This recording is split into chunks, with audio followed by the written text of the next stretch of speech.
And a huge thank you again to Suffolk University's Sawyer Business School for hosting this conference. Suffolk University hosts a lot of great opportunities for learning both in and outside the classroom, and we really appreciate their partnership hosting the entirety of Startup Boston Week, both last year and this year. The team that creates Startup Boston Week is primarily volunteer, and the folks working the conference today are volunteering their time as well. So thank you for attending this conference. It's a labor of love, and we really appreciate you playing a role in shaping our startup community. Thank you so much again for attending Startup Boston Week, and on to the session. Okay, hello. Can you guys hear? Do we need to bring this closer, or is this okay? No, this is better. Closer is better. It's always that way, isn't it? I feel like this is So like we're on, like, introductions? morning radio or something. Yes, introductions. Okay. Do we need them? I don't know. We can give a little bit of our background. This is me. To introduce myself beyond this, I've been doing B2B technology marketing since the late 80s, so before the internet. I have been in 5 publicly traded companies. I have worked in 23 startups when I include my fractional consulting work, and I am in the marketing side of the equation, if you will. And typically within startups, the problem I'm trying to solve is demand generation, market fit, trying to bring a message to an audience, an ideal customer profile, if you will, and hopefully the right message at the right time to the right people. So that's a bit about me. I am currently fractional, which is a interesting term, become popular recently. It basically means consultant. And so I am available to work with individual companies in a variety of different ways. Sometimes that means I'm full-time working for them, but not on their payroll. Sometimes it means a limited number of hours. Sometimes it means I have a team reporting to me. Sometimes it means I don't have a team reporting to me. I'm just kind of a consultant working with a CEO or a CMO or a CRO. I should perhaps specify my career has been in the tech space, completely in the tech space. So a lot of database technology, a lot of technology that targets the IT infrastructure environments of companies over the years. And that's changed, of course. So that's a bit about me. Jordan, who are you? Who am I? I'm this person.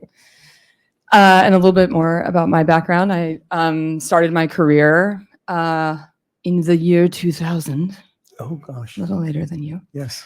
But in the middle of the irrational exuberance. What's that? In the middle of the irrational exuberance. After it. No, I couldn't get a job in tech because of the dot-com bust. Anyway, I started out as an engineer.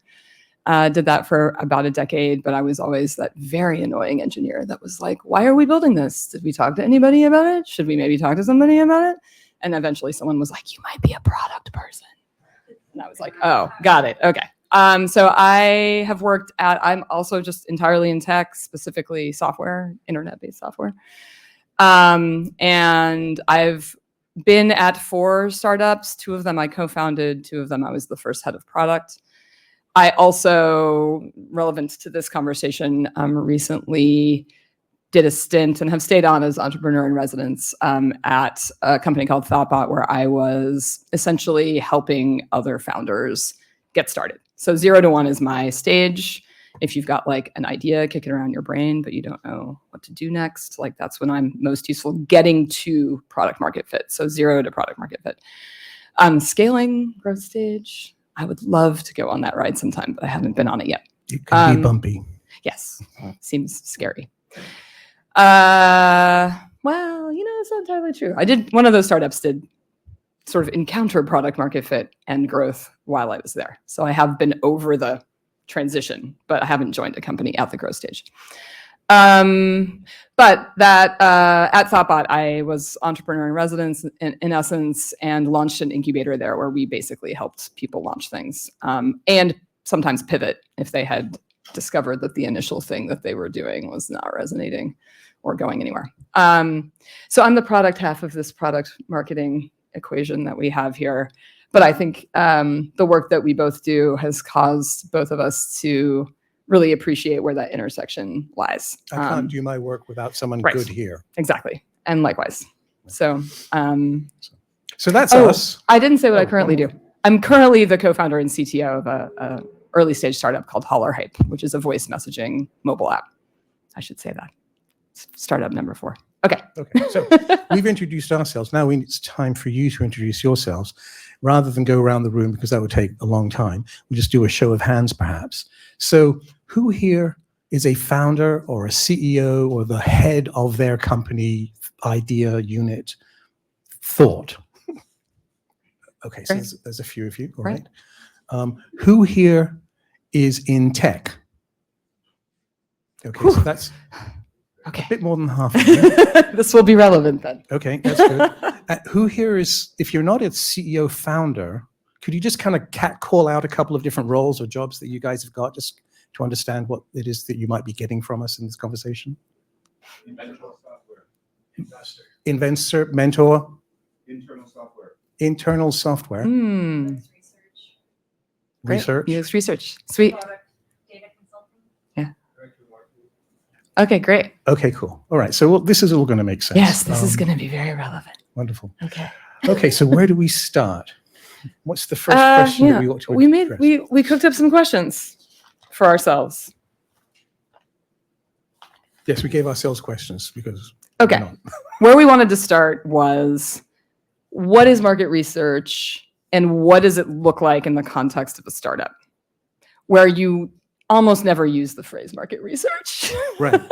Ironically. So, enough. yeah, you have thoughts? I have thoughts. So what is market research? That's where you go out to the market and you try and understand something about the market, right? So if you're a founder, that's kind of core to what's going on. You may have an idea.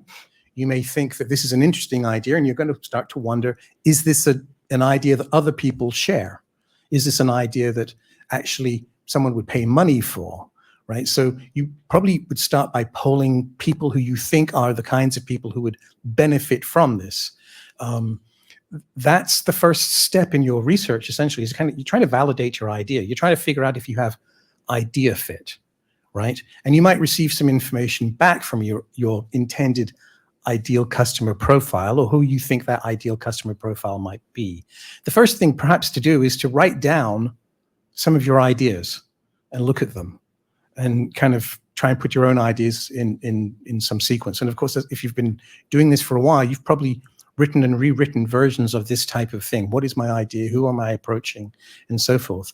But you need to start with a hypothesis of this is true or this is not true, and then go off to people and see if you can prove the hypothesis one way or another.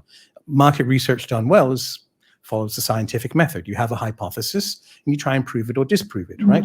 So the first thing you want to do is to kind of figure out, what is the idea? This is my hypothesis. And then try and poll people who are in the ideal customer profile as you have defined it, as is available for you to be able to speak to, and then calibrate. So that would be my first kind of step in towards what we call market research. And what you're doing is actually just thinking about it as like, is this a good idea? Right. It has to start there, right? And each piece of that is its own deep well of activity and expertise, right? So it sounds simple enough, but one thing that I think is critical to what you just talked through is identifying the market. And like you said, you got to make hypotheses, and it's possible that there are multiple market paths you could take, multiple people who might want the thing that you're doing. And you don't know yet which one of them is going to be the ideal early adopter, which is different than the market you're going to go to later. And you really do need to follow a sort of a quasi-scientific process. It's not, I don't think any actual scientist would feel too good about this, but something like that, to prove and disprove. And it's just as important to disprove as it is to prove. I think as a first-time founder, I didn't understand that, and I got very precious about my idea and the market I thought I was going after, and it was very terrifying to me to disprove it. And so I didn't actually go to the market directly, didn't ask them directly. I didn't get real good data because I was scared to find out it was not going to be a good market play, right? And the thing I like to tell the founders that I work with is we haven't solved all the problems, right? When you start talking to the market, you are going to hear a deluge of pain points that you could go after, right? Some of them are going to fit your hypothesis, and some of them are not. But if you disprove one early adopter persona or one idea, there are going to be 10 more right behind it. And the quicker you get to that, the quicker you get to something that does resonate. So sure, go ahead. let's Q&A this. On this exact point, have you used stuff like Moonstar Canvas? Because I find it really easy to, anytime the thesis or the hypothesis changes, is to like just whip one of those out in 30 minutes. Yeah, it's a great tool. I've used it before. There's a bunch of them that work. I also encourage people to use those as inspiration and make their own that is relevant to their business, because it always feels like with the templates, there's always like one thing that you're like, oh, this doesn't really like have anything to do with what we're doing. So don't be afraid to make your own, but definitely other people have walked this path. Use Lean Canvas is great. For Holler Hype, the company that I'm currently working on, we developed something that we called our like existential whys. And it was kind of it ended up being a lot like a Lean Canvas, but it sort of like was a stack of assumptions. Here's what we see in the world of why this thing needs to exist. Here's like how we're going to like, basically, okay, why, if that's true, then like, how do we meet that need? If that's true, then how do we fix that? And it's sort of it's a cascade of assumptions. And anytime there's something in there where you're just like, you know what? I think that's true, but I don't know that it's true. Well, great. Like go out to the market and ask. Now, that's another finding difficult people to talk thing. to is Right, always, exactly. can be part Right. of the problem too, right? Right. So you may have a technological bent. You have an idea. You've been cooking it up in your mind for a while. You're not actually a user of this thing yourself, but you've seen other people struggle with it. Then you got to find more people who you feel also struggle with it, so you can calibrate. That's the whole point here. You're calibrating your idea, and I think that's really a really important point that Jordan's brought up. You have to be precious about your idea, but also willing to give up on it or adjust as you learn things, because you don't know everything, right? I say this, I don't have the whole truth or the only truth. So as you learn more about how your idea seems to resonate, there are really two parts to it. Is the idea itself valid in some capacity for your audience? And then the other part is, am I describing it in a way that makes sense to them? And you might discover along the way, by listening, that they've got better ways of describing it, which is often the case. You know, some of our best marketing comes out of the mouths of our customers. 100%. What they say. So on this notion of trying to sort out, is the idea a good idea? It's a problem that will kind of bedevil you for a while, unless you get very lucky or unless you put blinkers on. The other side of this is the market is dynamic and it changes. And so you need to adapt your idea, especially at the beginning, to whatever the situation is that's going on with your customers, right?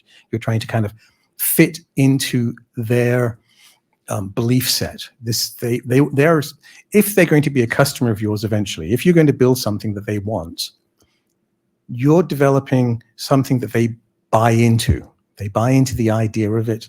They buy into the operationalization of it and the execution of it. So I know our time is tight and there's so many things to cover. I know. As I'm listening to you, I'm just like, okay, we gotta tell them some stuff. We gotta tell them more Can't stuff. teach 20 years of marketing in an hour. So The thing that came up for me while you were talking was sort of drilling into this question of who, the ideal customer persona. And really, you have a framework where you talk about ideal customer alignment. The framework I sort of developed and use really focuses on message market fit, which is really the same thing. It's essentially, who are you going to?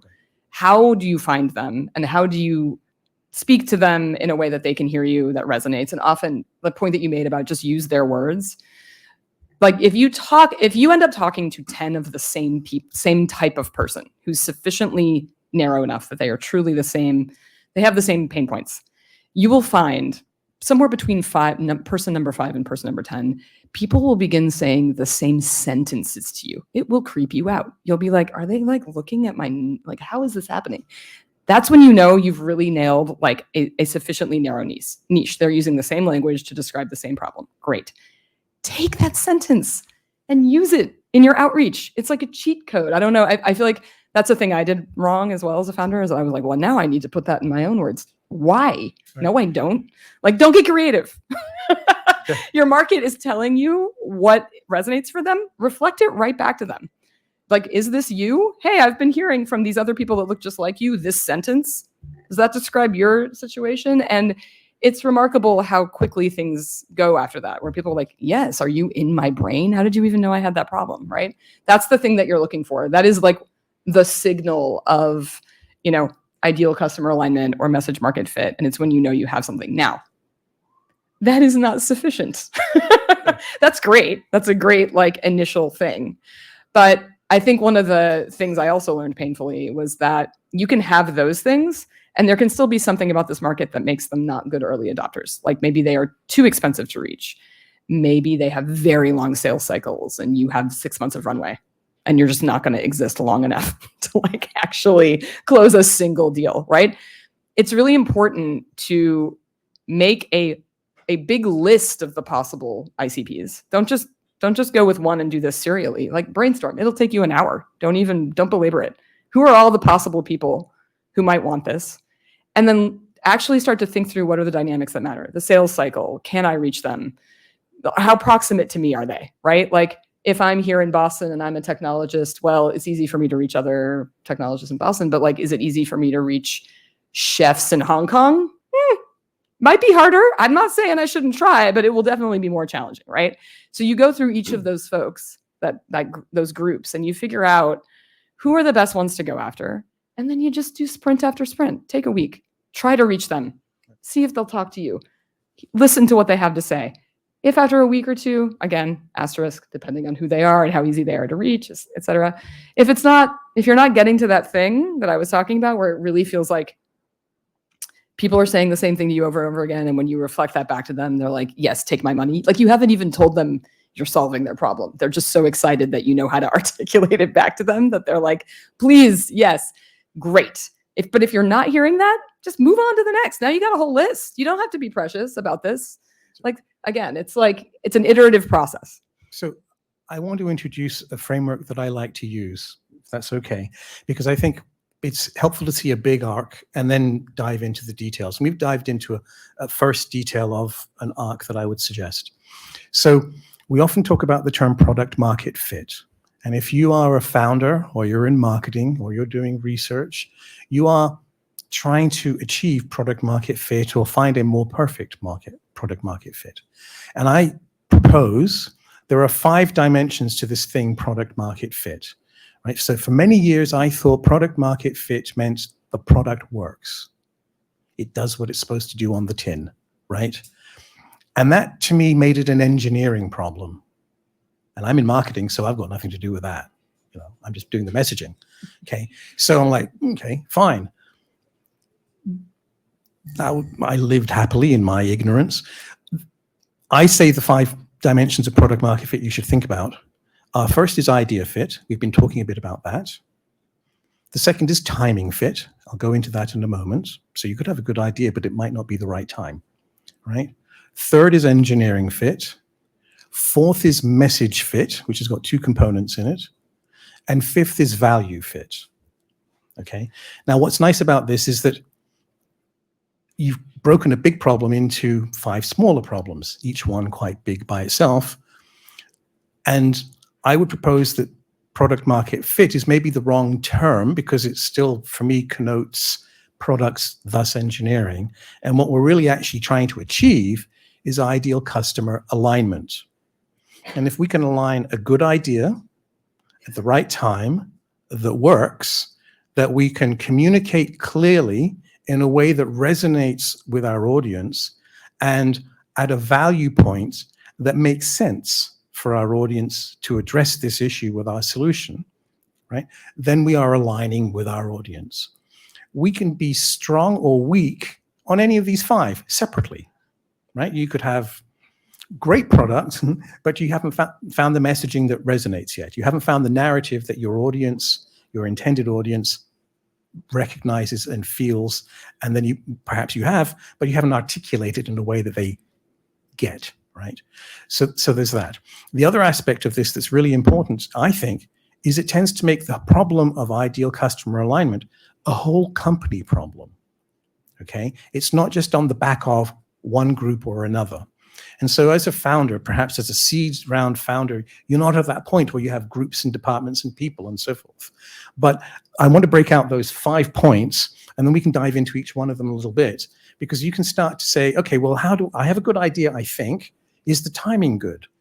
And that's a whole other thing to try and do research on. But having articulated these 5 points, it gives you 5 points of communication, perhaps, even at the beginning.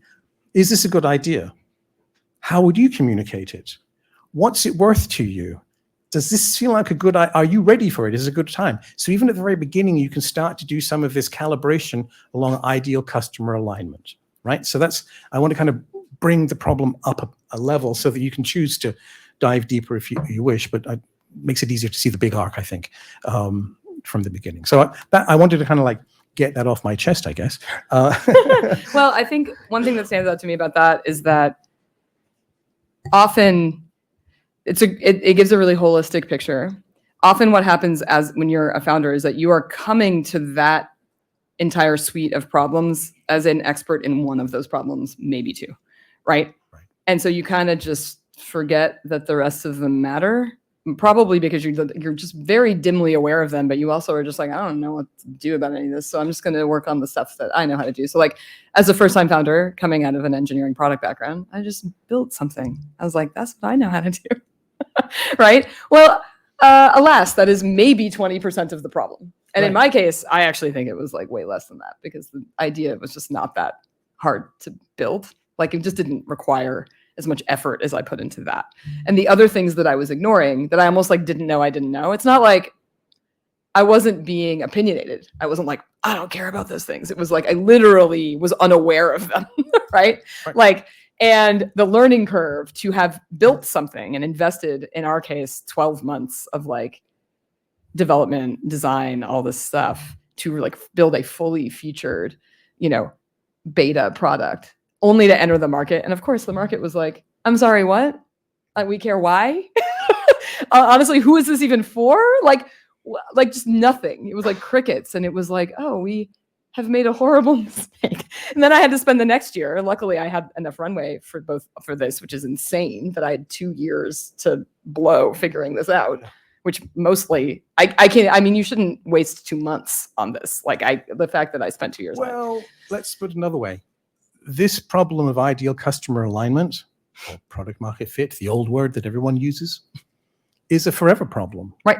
You have to keep doing it. So if you're at $1 million, $100,000, $10 million, $500,000, it's a continuing problem of calibration, because you're also existing in a marketplace where there are things that change beyond your control. So for example, and things in your control. Your product might change the market. Well, the presence of your product might change the market. This is true. But let's say there's a downturn, an economic downturn. It happens every time. The value of that cash to the customer becomes different. So the value of what they're willing to pay, they prioritize. You may not have a good value fit at that time for what you do and what you're doing for them, the benefits and the impacts that you're going to make with your solution. Another competitor can come in on board. I was going to give an example of that. A recent example please, that might be resonant for a room full of people in tech. The downturn in tech really upended a bunch of tech-focused hiring platforms. Their business model no longer made sense because people did not have to pay to get access to talent anymore. There was talent everywhere on the market, right? Suddenly, Indeed is laying off thousands of people, like all of the hiring, because the market just changed. And suddenly the value proposition no longer made any sense, right? A company was like, why would I pay them tens of thousands of dollars a year, perhaps, maybe more, for access to a market that I can just like make a post on LinkedIn and get, I don't know, 1,000 fantastic applications to. So all of these recruiting companies suddenly that had come up during boom times suddenly like had to scramble to invert their business model because the market had changed. So, as an example, it's an extreme example, but I think it illustrates the point. There's lots of examples. The first company I joined that provided a mobile application development platform, so therefore build mobile apps for mobile devices, was in 2000, 7 years before the iPhone. So it's a great idea, but the timing was a bit off. A bit, right? And this is what actually happens often with, it didn't survive. We often have ideas that are ahead of the market. We hope that we're not too far ahead of the market. So this timing fit becomes rather important. as long as you've got enough of a market to sell into, to sustain yourself, it might be big enough for you. Your tech might be part of a wave of tech in a similar kind of genre. And that wave is superseding the preceding wave. So once upon a time, every database in the world used to be network hierarchical, and along comes relational, then along comes object-oriented, then along comes another paradigm and another paradigm, and there's so many paradigms out there. But you want to make sure that the timing fit is right. And part of the timing fit is the underlying infrastructure potentially or antecedents that need to exist present for in enough situations for you to find and be able to sell into. So you may have, many times our ideas are early. We just don't want to be too early. And so we might need to kind of scale our original vision into a smaller piece that might seem less ambitious or less interesting, but perhaps more tangible for that moment in time right now. Yeah, Okay. and a great way of figuring that out. So there's the feasibility, I think is what you're kind of speaking to. Are the antecedents present that you can build upon, even Can't sell conceptually? mobile app tech unless Right. there's mobile phones. Right, exactly, right. But another end of that is the desirability timing. And one great way of figuring that out is to just ask people how they're solving the problem now. And if they're like, oh, I'm not, you're too early. Sorry. You see a problem that maybe people are going to have eventually. But if they don't have it right now badly enough that they're doing anything about it, they're never going to buy your product to solve it. Like, they're just not. Just put it on the shelf, bring it back out. Test it out every year until you find people being like, oh my God, I have this like system of spreadsheets and I hired this person and it's just not enough. And you're like, let me solve this problem for you. And they're like, thank you. That is when you make sales, is when someone is already attempting to solve the problem in some way that is extremely painful, expensive, time consuming, whatever for them. And you waltz in with the solution that is tidy and cheap and whatever. But if you say to them, do you have this problem? And they're like, yeah, just walk away. I don't know what to tell you. Like, that's not going to work. People like don't buy solutions to problems with a big asterisk that unless you have like unless it's like fun, and like consumer tech is like a whole other thing, right? If it's fun and you have Taylor Swift using it in public, all right, good job. Doesn't really matter. Right. Like everything else is out the window. You've done the thing. You're going to get everybody to use the thing. This is like, what was that app called? Like Trivia HQ. Do you all remember this? It's not like anyone had like a trivia problem, right? Like that this was solving. Like, obviously that's just trends, which is a totally different thing. I just want to make that asterisk. Like we've got some B2B bias, I think, over here a little bit, even though. So I want to make it clear, like sometimes you're solving a problem and sometimes that problem is, I'm a bored consumer and I need something new to do on my phone, right? Fine, that's a different problem. One kind of avenue to kind of explore as you speak with potential prospects, as you're doing your research to figure out if your idea, your timing, your message is good, is to ask specifically about their fears, uncertainties, and doubts, right? You want to uncover what's going on when they hear your idea. You'd like to understand from them what they like about the idea, what they understand, and what their fears, uncertainties, hesitancies, and doubts could be. It could be, if you get them to articulate these things, you have something to say about some of them. It could be that you haven't thought of those things before. No one's going to buy anything from you unless they feel confident of their success. Okay, when I buy a thing, it's not because I like you. I might want to like you. You might be very likable. But it's because your thing or whatever it is you're providing is going to help me be successful at something. So if I don't feel confident of my success with your idea, your solution, your thing, I'm not going to engage, or rather, I am seeking to feel if I can be confident with your thing. We have a dialogue. I learn information about it. You share information about it. And I've convinced myself that it's a good idea. You actually never really convince your prospects. They're convincing themselves. Oh, yeah. It's much easier to think about it that way. It makes you a lot less pushy.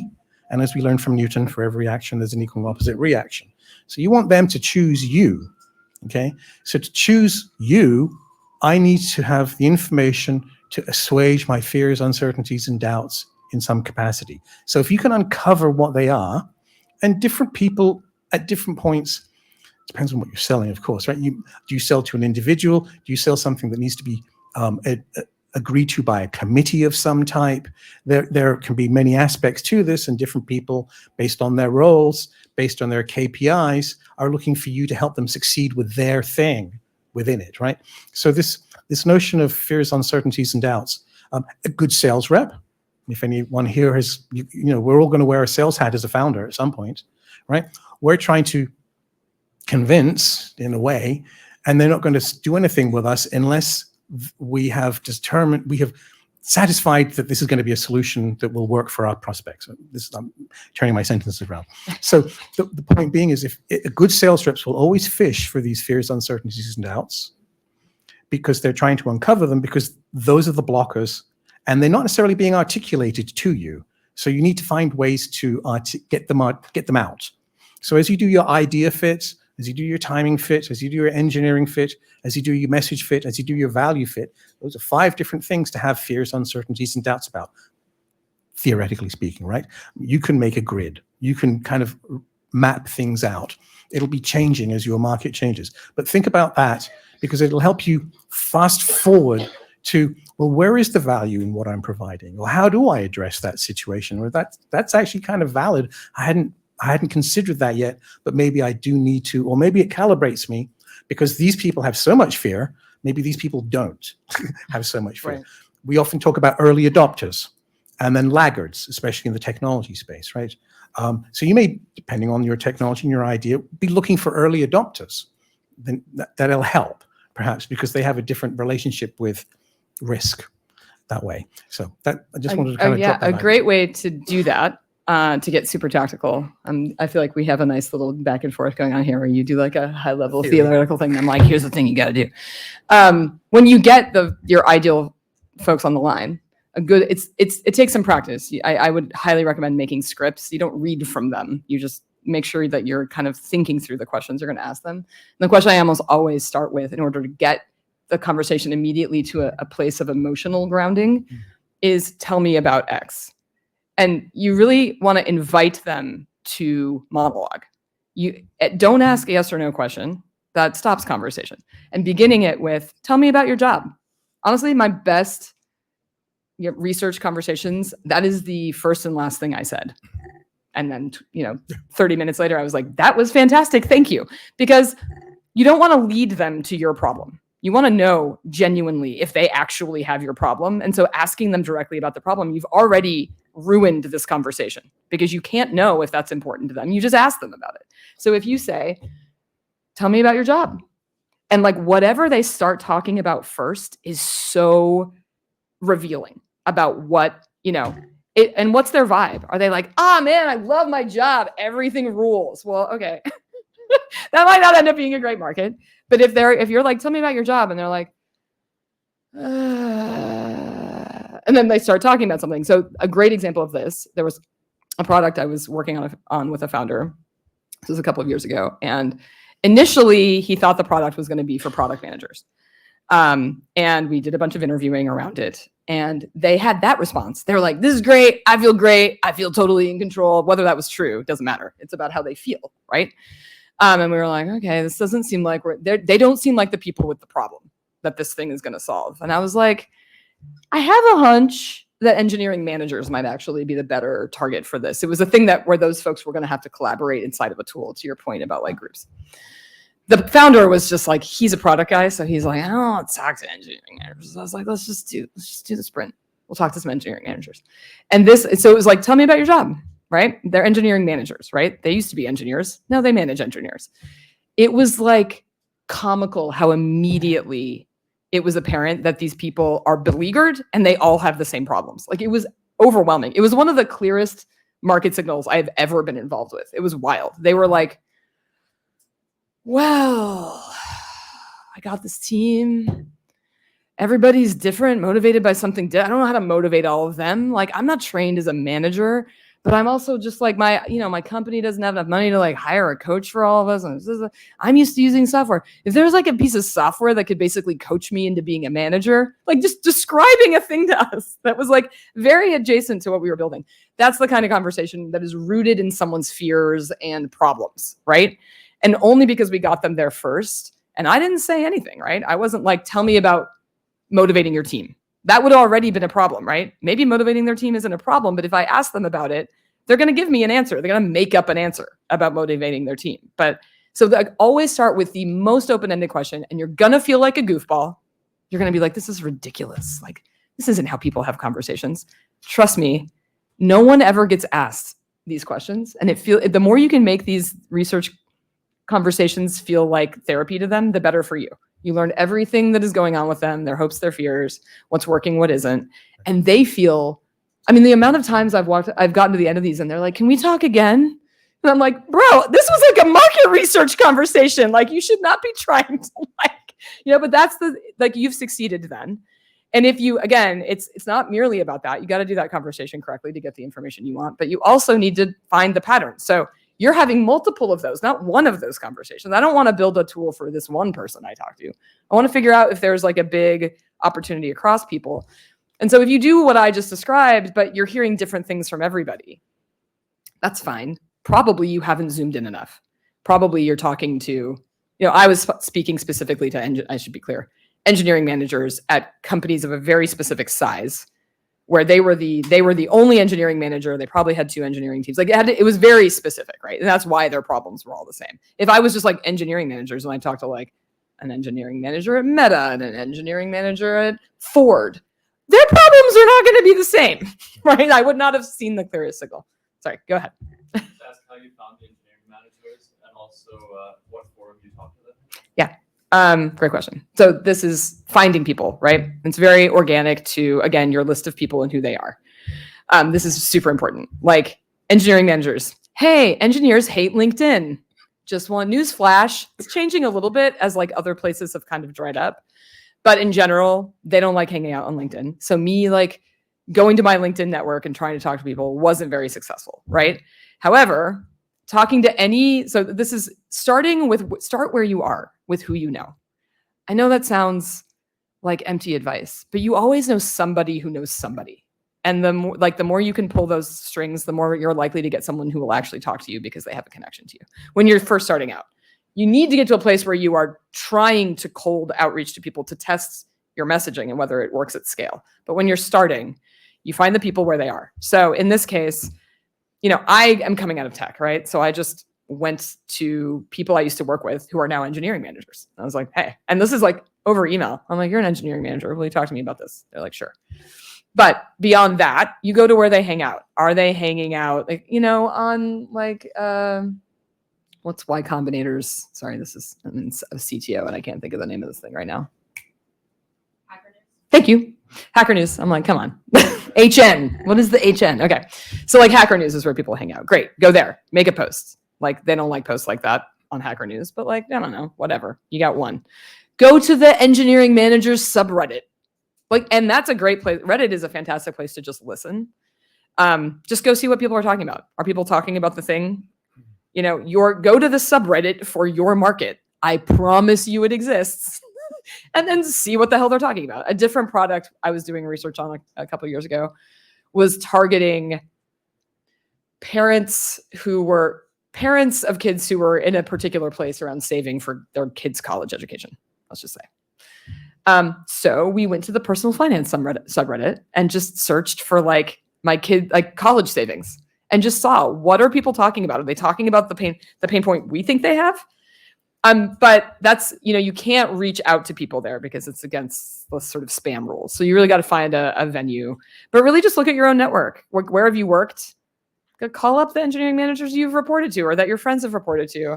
And then every time you get to the end of one of those calls, say, who should I talk to next? Again, a very open-ended question. They might say, oh, this other engineering manager I know. Or they might say, well, given that you're doing this, you should go talk to this other vendor I talked to, which is super useful, like to see where their mind goes. It's all about a series of very open-ended questions. Let them tell you what's important to them. Don't get in their way. It's hard. I want to acknowledge especially I'm like a recovering engineer over here. Like talking to people is like awkward for me, right? This stuff was really hard for me. But like the more you do it, it's just like in learning any skill, just do it. The first few are going to suck. In fact, don't pick your best people to talk to first because you're going to screw those conversations up. Don't pick the worst because you won't get good information. You need to pick like a middle person in your scheme of like ideal target and like not ideal. Pick someone who's kind of in the middle that you can practice on. And you're just practicing having this emotional conversation. What are your hopes and fears? And like, what is it driving you to do or not do right now? Again, you need the emotional bedrock of a problem, but you also need them to be trying to solve it with something, preferably money and time, because that's probably the thing that you're trying to save them. So there's a question at the back, and then over here. So Hi, I have a question for David, and this is about strategy. Okay, the question is for David, and it's about a strategy. Basically, when in my case, I started my company 3 years ago, but I started by doing a pilot in Mexico City, and my problem was trying to define the best way to attract customers. What will be your advice if we startups want to start our own MVP or a pilot program in terms of marketing? Where we start?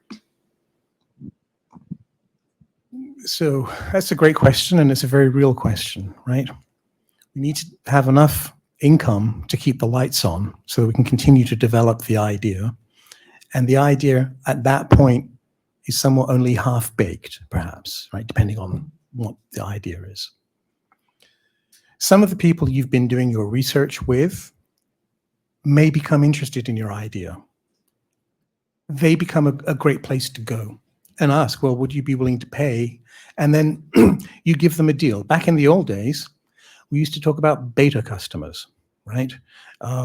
Now we talk about, what's the term we use? Design customers. Design Right. partners. Design partners, even better, excuse me. See how it keeps evolving. Oh, they're not customers. They're design partners. Design partners, excuse me. So that's a group of people who have helped you design this, who you can go for.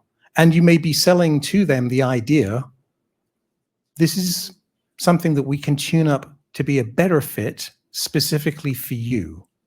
And so there's some kind of trade-off between we're going to give you something if you give us something back. And maybe the value that they give back to you is kind of pressure testing it in some capacity, just using it. The value they can give you back could be testimonial of some kind. So that's the first audience, the people who you have been maybe doing your market research with, all right, you're kind of testing with. Then the next audience after that are referrals from those people. Well, who do you think might be interested in this who's in your network? Because a referral that I might receive from someone I know about a thing that might interest me is much more interesting for me to receive, and I'm more likely to respond to a referral than if you, unfortunately, if you were to directly approach me, I would go like, well, I didn't answer your email and I didn't pick up the phone for your call. So you never got me, even though I might be great for it, right? So the referral network that you can kind of work through your customers or prospects or design partners is the next place to go as you're trying to get your MVP out there. And those would be the two places I would start. Once you try to spend money to try and capture people, that's where things get difficult quickly, because you may not have sorted out a few things yet, and you may not have the money to spend on demand creation, demand generation. So crossing the bridge to spending money on advertising, emailing people who won't open your email, and all sorts of other things can make you feel good because you're doing something, can be intellectually interesting because it's like, there's some stuff to this, I can kind of get interested in it. But the returns can be very hard until you can kind of have enough money and a brand that's ready to do that. And you need to be past the MVP stage. And so your question is about MVP, so I'm going to stick to that. One other thing I wanted to quickly mention and then jump it back.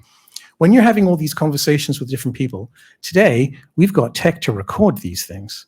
So record them, Oh, for sure. right? Yes. Record every single one of them that you can, ask permission first, of course, and, share the transcript so they can see what it is they may have said.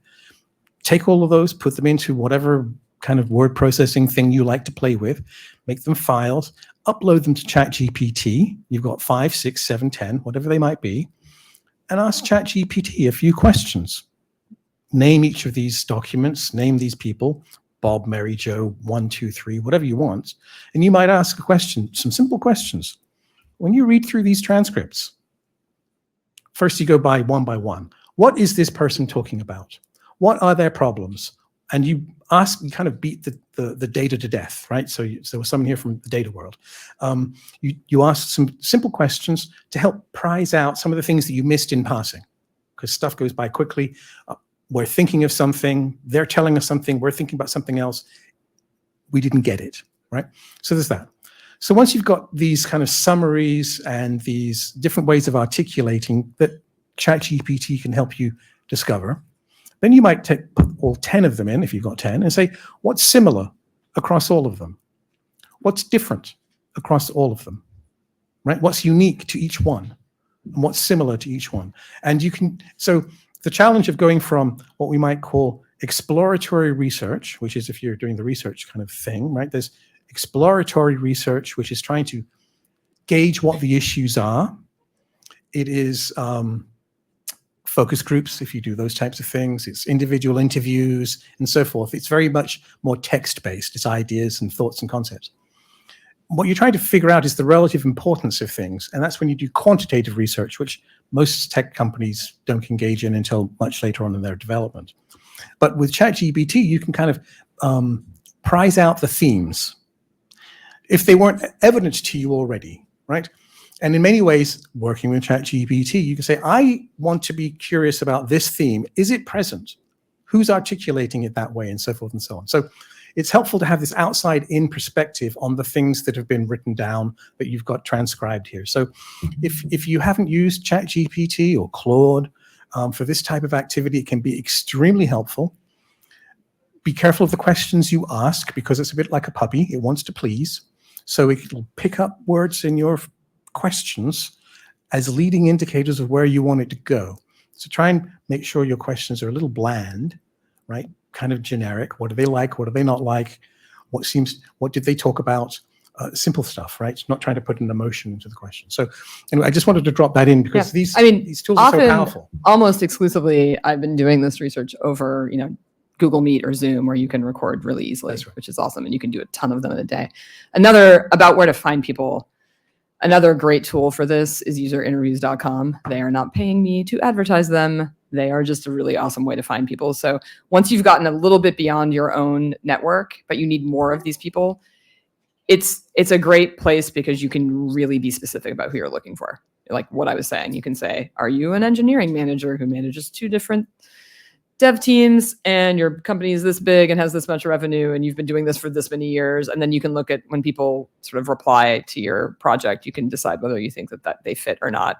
And then you're really just getting the very specific person you want to talk to, but they aren't someone who knows you. And that's the next important thing to do, is to just try out that conversation on those people to make sure it maps to the stuff you're hearing from the people that are in your network.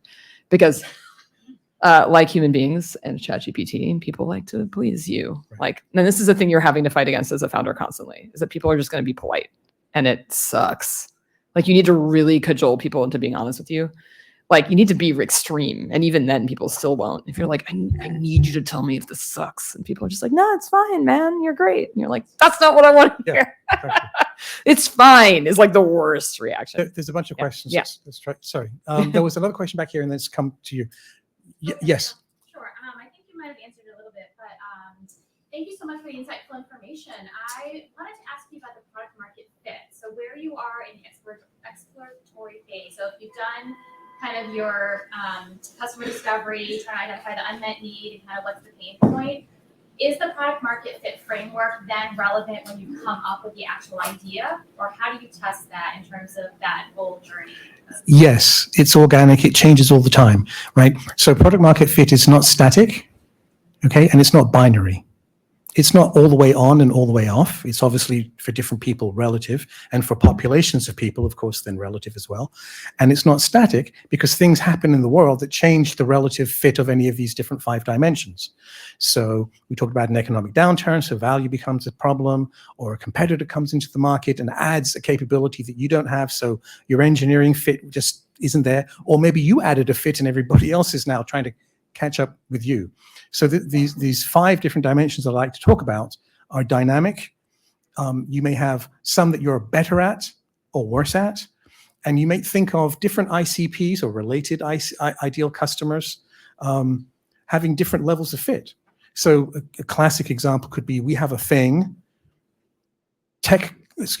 financial companies might have a good fit with it, and insurance companies might have a less good fit with it, and entertainment companies might have an even worse fit, right? So that tells you a little bit about where you want to spend your time. So I'm not sure, did that hit the answer? I sense feel of your like question? she was asking more about like at what stage is it useful? And I think the way to think about that is not so much it's useful at any stage, but just be aware that initially the things you're plugging into it are your assumptions. They are not things you know, they are things you think are true.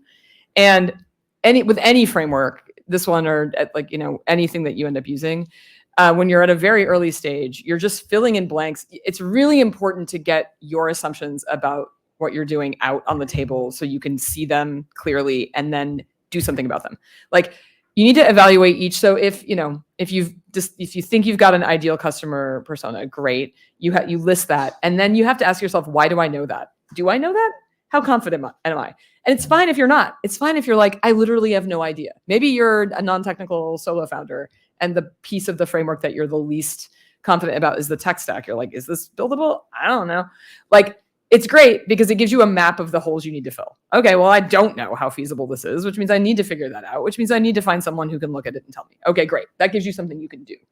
Later, once you get closer to product market fit, you have a thing full of things you know, and you're actually trying to kind of like optimize them. And it gives you a map to optimize, right? Like, okay, at any stage, you're kind of evaluating. It's like a hard thing to kind of, I don't know, man. I wish I could just give this all to you, but like it's like you're getting ever more nuanced in your understanding of the thing that you're doing. And at first it's just very coarse, and that's fine. You unpeel the onion as you go, but as you get closer to product market fit, and even after, you have very few empty blanks, hopefully at that point.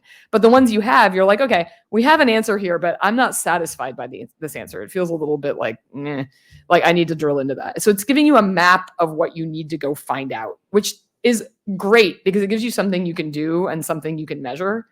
Otherwise, you're kind of in this place where you're just, well, what am I doing and why? Right. Anyway, more questions. Sorry. As you calibrate to different types of audiences, you might find you have different product market fit. Right. That's the one other thing that happens. So as you're testing the idea and you're testing the timing with these different people and the audiences and so forth, and you discover, oh, there is a thing happening with these people, not so much with these people.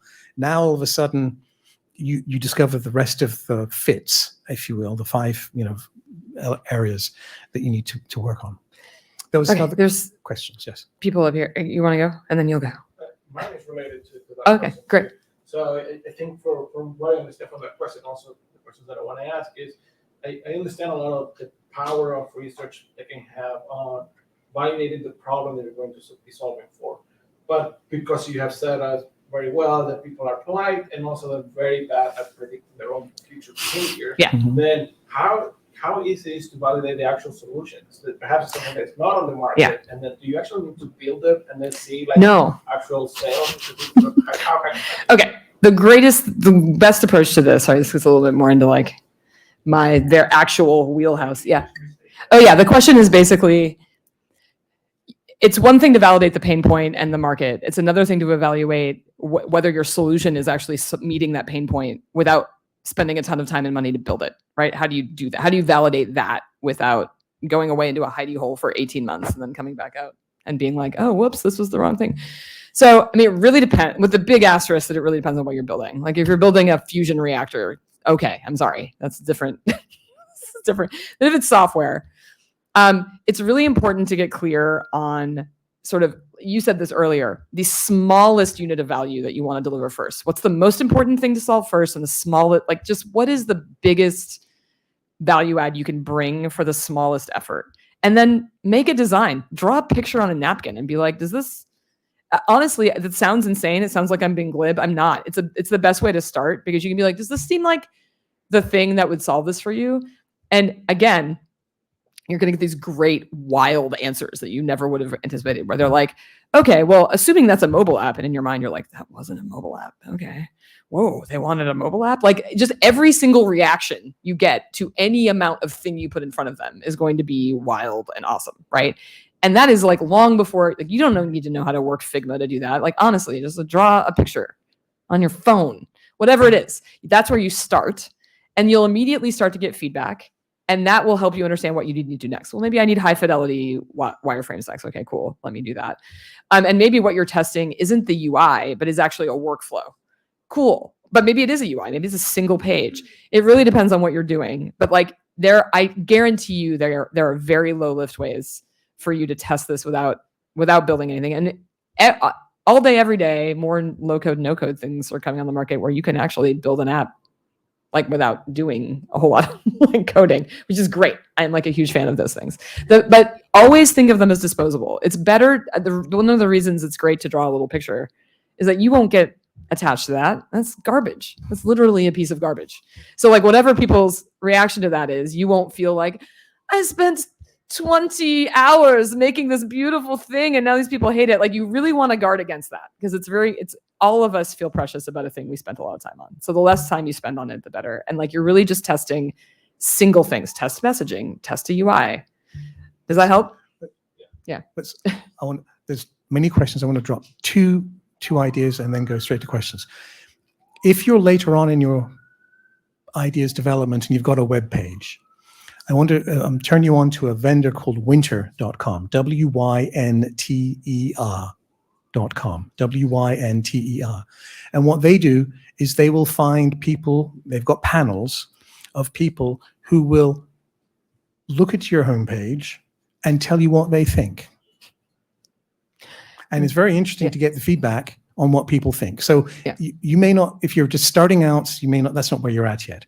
But if we talked about messaging fits, we talked about a number of fits. So winter.com is a good thing. The other thing I want to mention is I've talked about these 5 fits. I've done a presentation you can watch on YouTube anytime. I've also got a presentation I can send you on that. And as part of that, there's a definition of what each fit is, and then a whole bunch of metrics and indicators that you might want to spot or look for that will help you understand where your measurement and calibration is on that particular fit. So I've come prepared. If you want to kind of connect with me on LinkedIn, and then I'll just send you a link to the YouTube, and I can send you the PDF of the presentation. In keeping with our overall sort of team vibe here, I wouldn't call it a framework, but a bunch of like actual tactical things you can do that I've talked about, like that exercise I talked about, listing markets and then scoring them. I have a whole thing you can go read about it, like how to do that with examples. And the URL of it is what? I think if you go to thoughtbot.com/handbook, you can find it. It's basically the customer discovery playbook. Oh, no, it's thoughtbot.com/playbook. Sorry, playbook. And then if you scroll down, you can find the customer discovery playbook. And it's basically all of that stuff. How do you figure out who you're addressing? How do you test messaging on them? And it's got links. And it seems like the pairing of these two things would be really great. Like, watch David's thing first. And then when you're like, okay, but like, what do I do next? My thing is just totally about like digging in. Here, do this thing, try this. Here's an actual spreadsheet example of how you can set this up. So let's do kind of lightning round just quick as we can. Yeah. There's some you had a question you were going for. You had a question, excuse me. You're welcome. David, I'm wondering if you are familiar with creative entrepreneur. I'm not, no. I've been living in Boston since 1982. They're trying to do it here in Boston. I don't think that they are doing it properly. I think it's like this. Okay, so there was the question was, am I familiar with a particular group that exists in England that's trying to get started in the States and in Boston?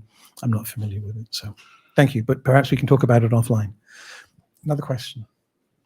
Do you have one? Sorry, Okay, guys, sorry. we Go are ahead. at time, but Okay. if you guys can stick around, Sure. there's the next session in this room is not until 1:15. Great. And that session will be transforming customers into advocates, the power of community-led growth. So definitely stick around for that. Yeah. And stick around for the startup crawl at 6 p.m.